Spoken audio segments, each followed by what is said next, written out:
England. The perimeter road that winds around the Silverstone race circuit is narrow, mostly smooth, and has a speed limit of 20 miles per hour. As a place to judge a car's dynamic behavior, official McLaren literature might describe it as suboptimal, and the company would probably note an inconsistent mu coefficient. And, of course, it would be correct.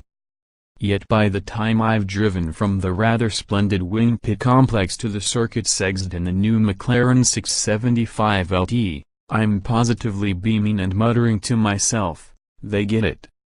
They really do get it. Let me explain. The McLaren 650S is a car of extraordinary talents. It is dizzyingly fast, supremely controlled, and covers ground at a rate that would make a Nissan GT-R owner weep into his G-meter. In every measurable way it matches or beats its direct competitors. I've never really fallen for it, though. That sounds absurd, but somehow the 650S takes its staggering capability set and makes it forgettable. It is fantastic when you're in the driver's seat, save a few minor frustrations, certainly. But the moment you push down the dihedral door and walk away, the details of the experience seem to vanish. As a result, you tend to feel admiration for the 650S rather than affection. You should ache to own a supercar, but this McLaren never triggers a raw emotional connection. By the time I turn left out of Silverstone and onto one of the gnarliest, most challenging roads you could hope to find, the 675 LT, for a long tail, which McLaren will limit to 500 units worldwide, feels like a whole different animal. I want one. That feeling doesn't fade during the next few hours on roads and racetrack. The LT doesn't so much up the ante from the 650S as tear down the formula and reinvent it completely with a tighter focus, much improved controls and, hallelujah, a sense of pure, unadulterated fun. The end result is staggeringly capable and joyously entertaining. There is, of course, even more performance, but that hardly matters. What counts is the vastly improved gearbox that fires home upshifts with a great crack of ignition cut, the superbly detailed steering feel thanks to a faster rack and front suspension that shares much of the P1's architecture, and a balance that allows the driver to tune and dictate to the LT on their own terms. In fact, that's what really separates the 675 LT. It puts the driver right at the heart of the experience rather than considering them the fleshy, error-prone limiting factor. McLaren claims the 675 LT is 60% all-new, but it's the change in philosophy executed through those hardware and software upgrades that's of crucial significance. It feels like McLaren has really found its identity.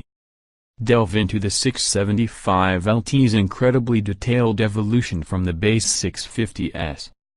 Third doesn't quite cover it, as you might expect from McLaren in the $349,500 sticker price, up from $265,500. The long tail tag is perhaps a shade dubious as its inspiration, the F1 GT-R long tail, added a huge 25 inches of bodywork to the Le Mans winning F1 GT-R, whereas the 675 LT is a rather apologetic 1.3 inches longer than the 650S. However, McLaren says its philosophy of improving the car in every area is one shared with that spectacular ancestor. Tenuous or not, the resulting headline numbers are impressive. Downforce is improved by 40%, weight is cut by a substantial 220 pounds to just 2,712 pounds. And the 3.8-liter twin-turbo V8 now produces an unholy 666 horsepower at 7,100 revolutions per minute and 516 lb-ft from 5,500 to 6,500 revolutions per minute. McLaren claims a top speed of 205 miles per hour, 060 miles per hour in about 2.8 seconds. 0100 miles per hour in 5.5 seconds, and a standing quarter mile of 10.45 seconds at 142 miles per hour as a little signal of this car's intent. It comes standard wearing super aggressive Pirelli P0 Trufio tires and carbon ceramic brakes. So from contact patch to the new 50% larger, but lighter, naturally, air brake, the 675 LT is reworked sufficiently to extract more performance. It would take page after page to cover every single item upgraded or rethought to provide tiny details that add up to such significant victories, but let's look at the basics. The suspension features 20 mm wider tracks at the front and rear and is 20 mm lower at the front, increasing the car's rake to aid downforce. Spring rates are up by 27% at the front and 63% at the rear, and the proactive damping and roll control system is retuned. New front uprights and wishbones very similar to those fitted to the P1 save weight and create greater response and control. In combination with a 10% quicker steering rack, McLaren says the front axle reacts 15% quicker. The aerodynamic work is similarly extensive, with an 80% larger front splitter complete with F1-style end plates, new side skirts that settle turbulent air created by the front wheels, larger side air intakes to feed the intercoolers, tilted outward to enhance efficiency, and, of course, the larger air brake. In fact, from the pillar backward the 675 LT shares not a single panel with the 650S, in the name of saving weight and improving aerodynamics. There's more. The 1 mm thinner windscreen glass saves 6.6 pounds, the plexiglass rear engine cover saves a further 3.7 pounds, titanium wheel bolts shed another 1.7 pound, and a glorious titanium exhaust system saves 11.5 pounds. Then there's the new machined from solid compressor wheel for the turbochargers, which saves 0.1 pounds and increases airflow into the combustion chambers. And new electronic wastegates for improved throttle response, and new camshafts and connecting rods. Well, you get the idea. McLaren honed the 675 LT with incredible commitment. All of this would be for a naught if the McLaren 675 LT didn't feel different. But it does. From the moment you fire it up, the engine sounds angrier, the junked sound deadening seems to bring the noise deep into the structure but not so much that it's overwhelming.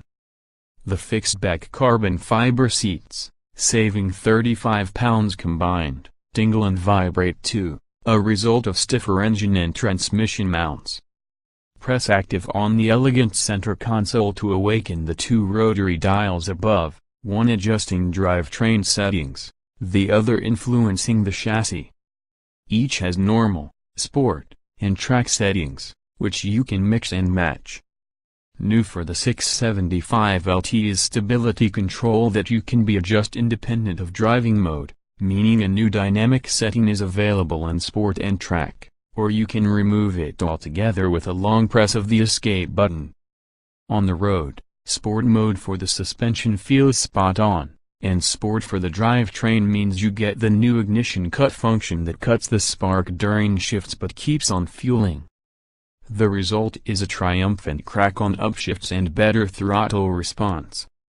Be brave and go for the dynamic escape setting, and the 675 LT is primed.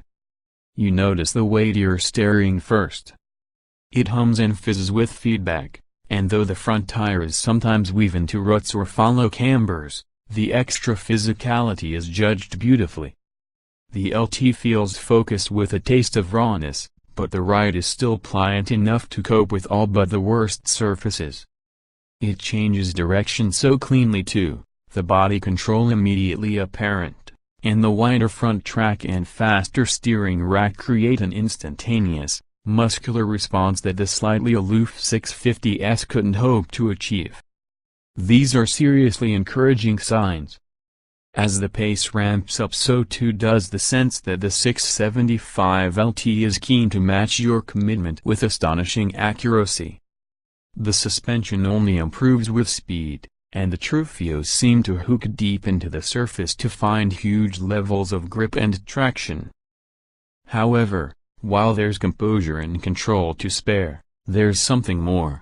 A balance that doesn't default into understeer but stays neutral as you lean deeper into the reserves of grip, and that prefers a lick of oversteer to a push of understeer. The inherent poise layered on top of the furious power delivery, the wickedly addictive upshifts, and the detailed feel that pours back through steering and seat create a wholly new experience. On the return loop to Silverstone, the 675 LT combines intensity, fluidity, and jaw-dropping performance to stunning effect. It's not perfect, and it undoubtedly sacrifices some ride comfort for that added communication and bite, but I'd happily forego some notional usability for the added involvement and sense of occasion. And besides, you could happily drive the McLaren 675 LT every day just as you can the 650S. Though you might need to turn the stereo up a couple clicks louder. On the track it's even more impressive. The drivetrain delivers surreal performance and a vast power band when let loose completely, as the chassis retains the neutral to oversteery balance while the dynamic escape mode tidies up your excesses with polite unobtrusiveness. I'd like slightly more instant braking response, and the engine doesn't match the new Ferrari 488 GTB's throttle response, but the LT's high-speed stability and playfulness share much with the P1. I'm certain McLaren's hypercar wouldn't be much quicker around the racetrack. The 675 LT is so much more than a 650S with added power and a lot less weight. Objectively, it improves performance, grip, and agility, but it's the way it feels unshackled, happy to celebrate the irrelevance of the supercar breed that makes it a special and significant car for McLaren. 2016 McLaren 675 LT specifications on sale, now, sold out price, $353,600 engine. 3.8 liters twin-turbo 32-valve V8/666 horsepower at 7,100 revolutions per minute, 516 lb-ft at 5,5006, 500 revolutions per minute transmission, 7-speed dual-clutch automatic layout, 2-door, 2-passenger, mid-engine, RWD coupe PA mileage, 16-20 seconds mile.